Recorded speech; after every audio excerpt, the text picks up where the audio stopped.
SpaceX has been providing some updates to the StarLink internet service. I've been a happy customer of StarLink since February of this year, and I've got a lot of updates basically to cover, so I'm diving into them in today's video. Good internet for everybody on the planet, and still, yeah, screw Comcast. Let's begin. This is far more interesting to me than any 5G. I used a lot of 5G on my trip, and I have come to the conclusion it uses too much battery, and it's not that fast. So, StarLink is far more interesting to me because it's more about providing adequate internet service to those who are in desperate need of it, which is basically, billions of people that still don't really have access to adequate internet speeds, and StarLink has been in beta for a long time, ever since like late 2020. Now they're officially dropping the beta terminology, which means that if I see any frame drops during my live streams, I do have the right to complain now because we're no longer in beta, okay? This is now just an official service. The good news is the dropouts have been fairly far and few between. The connection has gotten more stable. So stable, in fact, that after having several live streams with absolutely no frame drops, I decided to up the bitrate to a tad higher for my broadcasts, just to kind of test the limits of what I can get away with in terms of higher quality streams. It's not yet perfect, but I just want to remind people that Comcast isn't either. And back when I was on Xfinity, I did have occasional dropouts and frame drops. So it's not like because this is out of beta, that means the frame drops should be zero every single time. I mean, that would be nice, but even with traditional landline internet, that was not the case. Also, they've updated the website now to suggest that people buying StarLink and taking delivery should expect speeds between 100 and 200 megabits per second, which I'm glad Starlink is still doing the kind of under promise over deliver tactic, because everyone I know with Starlink is now consistently getting over 200 megabits down regularly. Before, it would kind of depend on how good the signal was from the satellite right over Dishy McFlatface. It was like, on a good day, I could get around 250 down, but then sometimes it wouldn't quite cross the 200 mark. Now, every time I check it, even when I'm not on Ethernet, and I'm just,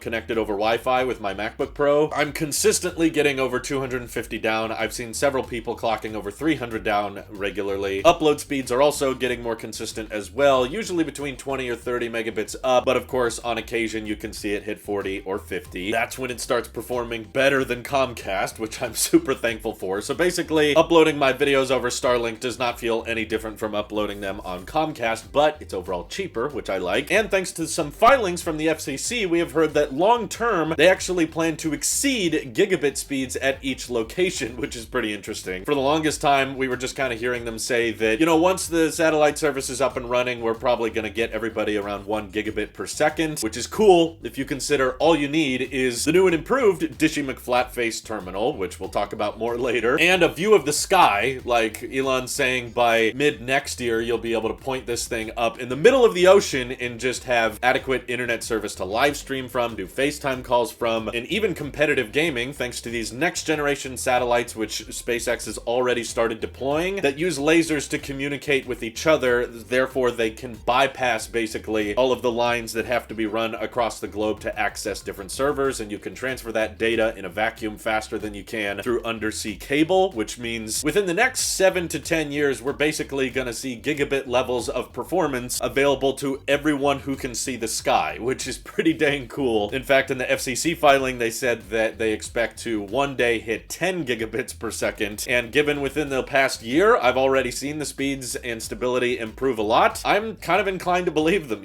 Once they get Starship operational, which they are prototyping and testing rigorously right now, check out NASA Spaceflight if you want to see Starship development. That's supposed to deploy hundreds of satellites at a time, and all of these satellites will be capable of communicating with each other, so that certainly gets me excited. But of course, one of the limiting factors as to why Starlink cannot deploy fast enough right now, and if you go on their website and actually check to see like how far away estimated delivery is for your area, it's usually pretty postponed. But SpaceX, like everybody else, is saying the chip shortage has a lot to do with this. Although, while a lot of tech companies, I think, use the chip shortage as an excuse for weak demand, I don't think that's the case with Starlink, because I still know in my personal life countless people that have put in their deposits and are waiting for delivery, and they've been waiting for delivery for months. They're bugging Elon about it on Twitter all the time, and there's clearly a lot of customers that are waiting on their orders. So I don't buy into this, oh, they can't get enough people buying them thing, because if that was the case, they'd probably want want to lower the price, which that's sadly something that is not updated in today's video, it's still $500 for all of the equipment in your first month. You got a 30-day trial period to test everything out, and you can return it and get a full refund if you want. And then after that, 99 bucks a month, which is still pretty steep, but while they're in this startup zone, I think that's kind of the intention. Over time, once they can catch up on demand, that's when they can start lowering prices. But it's very, very difficult to create a global internet service affordably and profitably, which is why there's talk of StarLink actually IPOing next year, which I'm interested in. But right now, they've reported that they're serving 140,000 customers, so I'm happy to be one of them. But they have hundreds of thousands of people in pretty much every country trying to order this thing. And the problem with the current design that, you know, I've shown in my videos before with that circular dish is that it's apparently kind of pricey to build. In fact, they lose money on every sale, hoping to make it back with recurring revenue in the long run. So SpaceX told us that it cost them about $1,500 to make each one of these Dishy McFlatface packages. But now with the updated design that we're seeing that's more squared off, and I'm noticing a lot of welcome changes, it feels like they listened to my requests. Maybe they even watched my review, because now the cable can be removed from the dish itself, which I always thought was a huge design oversight. The cable looks a lot thinner. You can swap it out for a longer cable, and I don't see the giant, you know, big nub that was on the Cat 6 wire that came with my StarLink antenna. So it should be much easier to install for you guys. And based on the artwork that we're seeing, they've also provided a better router. Now, it doesn't look like most traditional routers still, so it's possible that the range might not be very good just because it doesn't have standard antennas like most Wi-Fi routers do. But I'm hoping this one has Wi-Fi 6, because the one they include in the package does not, which I thought was weird. And it has this cool design of the Earth and Mars, you know, orbit trajectories around the sun. So StarLink, of course, is helping fund SpaceX's mission of making life multiplanetary. So I think it's really cool for them to put their artwork on every router. However, from this artwork, I no longer see the separate black box that I currently have that I have to plug in to Dishy McFlatface, but then also plug that in separately to a router. It's possible now that SpaceX may have combined the modem and router into one product, maybe to save on costs. I'm not sure of the specs of this router specifically, so I'm gonna keep my eyes peeled on anybody that gets delivery of this new updated StarLink dish. But basically, this should allow them to scale production faster, and I believe the square design of the dish should be easier to scale. It makes a lot of sense too if you've seen teardowns of Dishy McFlatface. Like, it's basically just a bunch of antennas kind of pointed in all directions at once, but when you're trying to track with Starlink satellites in orbit, they're all mostly going to be moving in similar directions. So once Dishy finds the optimum viewing angle, it's basically going to stick with it and stay there. Like mine, I plug it in, it finds its position, and then it stays there for months and months. But it's mainly just going to be tracking with a pretty predictable orbit of each satellite. So having kind of like a long runway approach to those antennas so that you stay connected as long as possible likely makes a lot more sense than going with the round approach, because that round circular dish is still going to be optimizing for a predictable satellite pattern. So having all of these extra antennas on the side that likely won't get used as much probably results in excess parts and excess money that is spent on every one of these things that is produced. So I still think it looks great. It looks very futuristic, and it should still have a heater built in for the snow. And yes, of course, my internet still works great in all weather conditions. I've clocked it over 250 megabits down even when it's raining. Today is cloudy and it's still fast. So don't worry about the weather. And of course, SpaceX is trying their hardest to make sure these satellites are not visible to the naked eye. Very hard to spot, honestly, once they get into their destined parking orbit. They're only really noticeable when they first get deployed out of a Falcon 9 rocket. After that, it's much, much harder to see them. And they're also designed to burn up in the atmosphere if they lose connection of them. So yes, SpaceX is doing all of this legally. They're making sure that they don't destroy astronomy. They're trying to keep space clean as well. So don't worry about the night sky being completely polluted. Honestly, airplanes are going to pollute the sky more than StarLink will. So are we in favor of getting rid of all aircraft as well? Or